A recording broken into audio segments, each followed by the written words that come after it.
pagi Pak dan teman-teman semuanya. Perkenalkan, saya Nadia. Kali ini saya ingin menyampaikan rangkuman materi dari Sistem Informasi Manajemen dengan pokok pembahasan tiap materi. Yang pertama, konsep dasar Sistem Informasi Manajemen. Yang kedua, komponen-komponen Sistem Informasi Manajemen. Yang ketiga, bersaing dengan menggunakan teknologi informasi. Yang keempat, konsep pengambilan keputusan dalam sistem informasi manajemen. Yang kelima, konsep dan peranan database dalam sistem informasi manajemen. Yang terakhir, sistem informasi pendukung dalam sistem informasi manajemen. Konsep dasar sistem informasi manajemen. Pertama, sistem. Suatu susunan yang teratur dari kegiatan-kegiatan yang saling berkaitan yang melaksanakan dan mempermudah kegiatan-kegiatan utama organisasi atau institusi. Informasi, data yang telah diproses atau diolah sehingga memiliki arti atau manfaat. Manajemen, kegiatan yang dilakukan untuk menyelesaikan suatu pekerjaan secara bersama-sama atau melibatkan orang lain demi tercapainya tujuan. Definisi Sistem Informasi Manajemen. Sistem Informasi Manajemen didefinisikan sebagai suatu sistem berbasis komputer yang menyediakan informasi berbagai beberapa pemakai dengan kebutuhan yang serupa. Informasi tersebut tersedia dalam bentuk laporan periodik, laporan khusus, dan laporan output dari simulasi matematika. Fungsi informasi. Yang pertama, untuk meningkatkan pengetahuan bagi pemakai. Yang kedua, untuk mengurangi ketidakpastian dalam proses pengambilan keputusan pemakai. Yang terakhir, menggambarkan keadaan yang sebenarnya dari sesuatu hal. Karakteristik SIM. Yang pertama, beroperasi pada tugas-tugas yang terstruktur. Yang kedua, meningkatkan efisiensi dengan mengurangi biaya. Yang terakhir, menyediakan laporan dan memudahkan akses. Tujuan mempelajari SIM, dapat mengetahui berbagai macam informasi dengan lebih cepat dan akurat. Yang kedua, menambah pengetahuan kita terkait dengan teknologi informasi. Yang terakhir, mempermudahkan kita dalam manajemen berbagai hal. Tipe kegiatan manajemen. Yang pertama, perencanaan strategi. Pada dasarnya, perencanaan strategi meliputi hal-hal sebagai berikut. Yang pertama, proses evaluasi lingkungan luar organisasi. Yang kedua, penetapan tujuan. Yang ketiga, penentuan strategi. Kedua, pengendalian manajemen. Merupakan tingkat taktis, yaitu bagaimana manajemen tingkat menengah menjalankan taktik supaya perencanaan strategi dapat dilakukan dengan berhasil. Yang ketiga, pengendalian operasi. Proses penerapan program yang telah ditetapkan di pengendalian manajemen difokuskan pada tugas-tugas manajemen tingkat bawah. Tipe keputusan manajemen. Yang pertama, keputusan terstruktur. Keputusan terstruktur adalah keputusan yang berulang-ulang dan rutin sehingga dapat diprogram.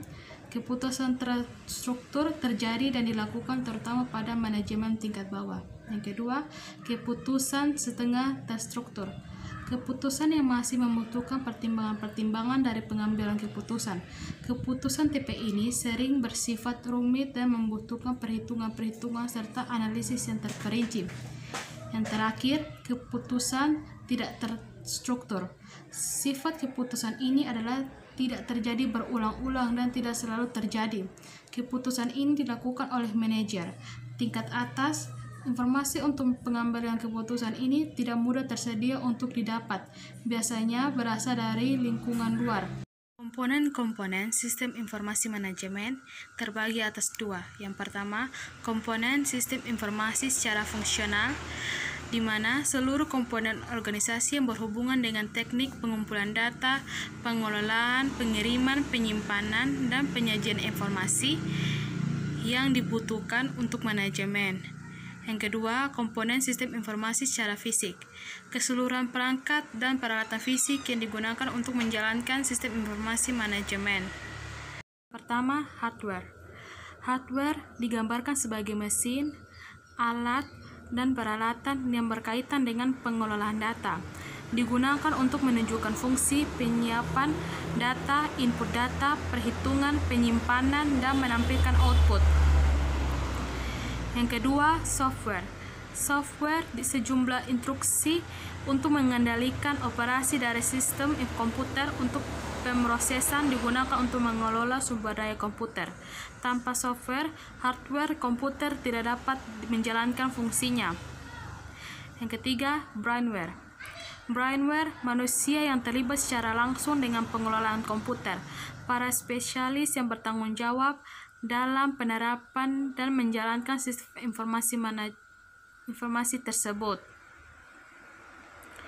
Yang keempat, prosedur. Prosedur serangkaian peraturan-peraturan yang menentukan operasi sistem komputer sebagai kebijakan perusahaan yang mengendalikan operasi sistem komputer. Tahap yang harus dilakukan pemakai untuk memasukkan password dan login pada jaringan komputer. Yang terakhir, database. Database adalah kumpulan file-file yang berisi data yang saling berhubungan dengan terorganisir, terpadu, teratur, dan disimpan menurut suatu cara tertentu yang memudahkan proses pengambilan kembali. Materi berikut bersaing dengan menggunakan teknologi informasi. Bagian pertama, dasar-dasar keunggulan strategi. Sistem informasi strategi. Berbagai jenis sistem informasi yang menggunakan teknologi informasi untuk membantu organisasi untuk mendapatkan keunggulan kompetitif, mengurangi kelemahan kompetitif, atau memenuhi tujuan strategi perusahaan lainnya. Yang pertama, strategi biaya rendah, strategi diferensiasi, strategi inovasi, strategi pertumbuhan, strategi persekutuan, dan terakhir strategi kompetitif. Bagian kedua, menggunakan teknologi informasi sebagai keunggulan strategi. Yang pertama, bisnis yang berfokus pada pelanggan. Terletak pada kemampuan perusahaan untuk yang pertama, mempertahankan loyalitas pelanggan. Yang kedua, mengantisipasi kebutuhan pelanggan di masa datang. Yang ketiga, merespon kekhawatiran pelanggan. Dan terakhir, menyediakan layanan berkualitas tinggi bagi pelanggan. Dari sudut pandang pelanggan, yang pertama, mampu menelusuri preferensi setiap pelanggan. Yang kedua, mengikuti tren pasar. Yang ketiga, memasok produk, layanan, dan informasi kapan saja dan di mana saja.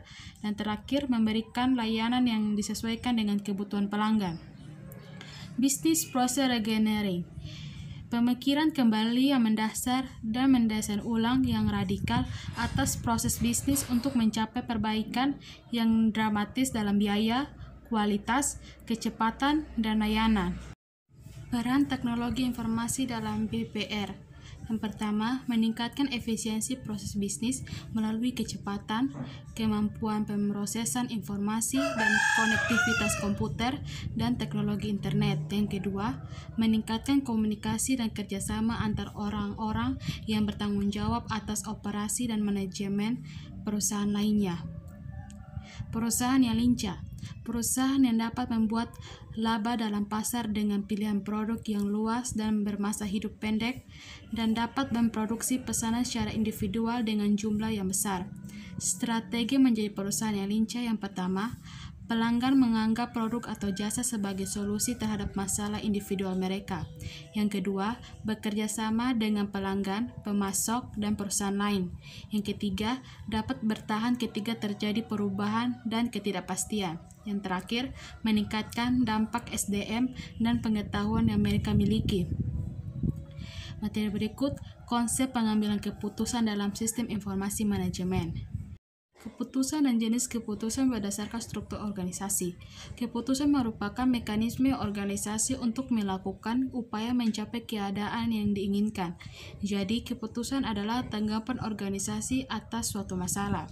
Jenis keputusan. Yang pertama, keputusan administratif, keputusan eksekutif, dan terakhir keputusan operasional. Metode pengambilan keputusan. Yang pertama, metode rasional. Yang kedua, metode tawar-menawar. Yang ketiga, metode agregatif. Yang terakhir, metode keranjang sampah. Tipe keputusan manajemen. Yang pertama, keputusan terprogram. Yang kedua, keputusan semi terprogram. Yang terakhir, keputusan tidak terprogram. Konsep peranan database dalam sistem informasi manajemen. Yang pertama, database.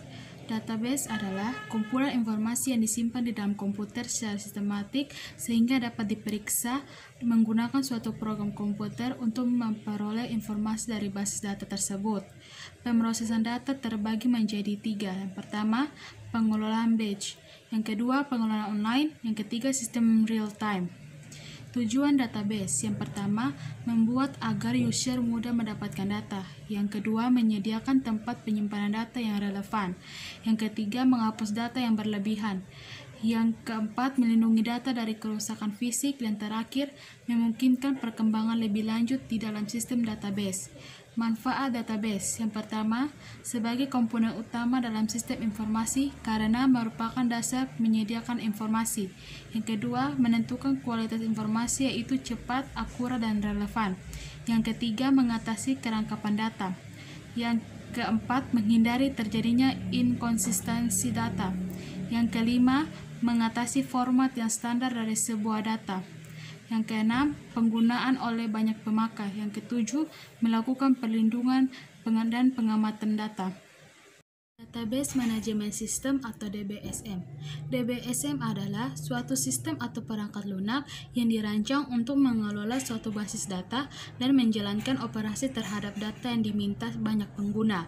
Secara umum, DBSM diartikan sebagai suatu program komputer digunakan untuk memasukkan, mengubah, menghapus, memanipulasi, dan memperoleh data atau informasi dengan praktis dan efisien.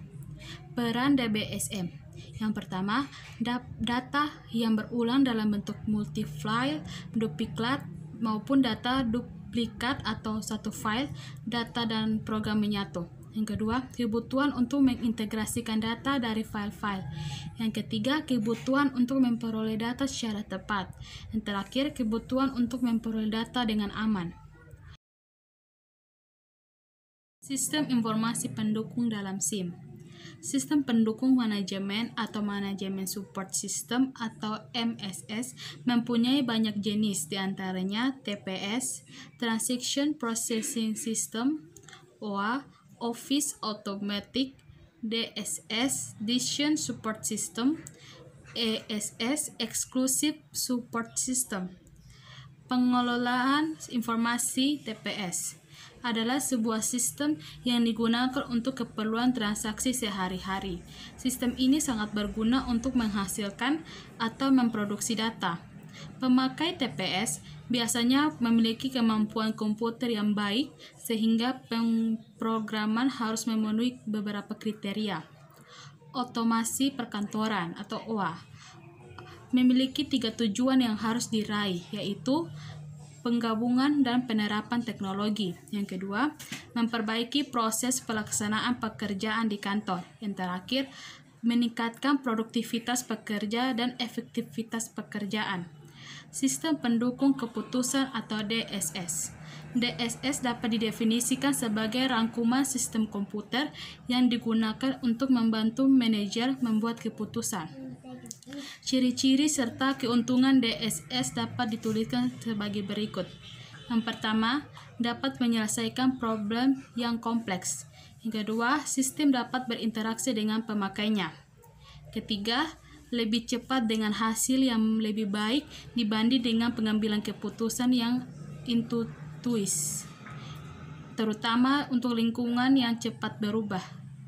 Terakhir, menghasilkan acuan data untuk menyelesaikan masalah yang dihadapi bagi manajer yang kurang berpengalaman. Sistem pendukung eksklusif atau ESS. Tujuan ESS adalah untuk menggunting-sarikan informasi dan bermacam sumber, lalu dipersembahkan pada manajer tingkat atas atau MTA. Penerapan ESS yang benar dapat dimulai dari mempelajari apa saja yang dibutuhkan oleh MTA dan apa pula kebiasaan yang dimiliki olehnya. MTA biasanya membutuhkan informasi dasar Critical Success Factor atau CSF. CSF adalah faktor yang telah membuat sebuah organisasi berjalan menuju sukses. Sifat dan keunggulan dapat menyajikan informasi yang lebih relevan demi menghemat waktu MTA. Yang kedua, dapat membantu MTA mengetahui lingkungan dengan lebih cepat, lebih singkat, atau lebih up to date. Yang terakhir, dapat dibuat khusus secara individu sesuai dengan yang diminta MTA serta sesuai dengan kebudayaan. Sistem Informasi Akuntansi atau SIA. SIA melaksanakan aplikasi akuntansi perusahaan. Aplikasi ini ditandai dengan volume pengolahan data yang tinggi. Pengolahan data terdiri dari 4 tugas utama. Yang pertama, pengumpulan data, manipulasi data, penyimpanan data, penyiapkan dokumen. Sekian dari video saya. Terima kasih.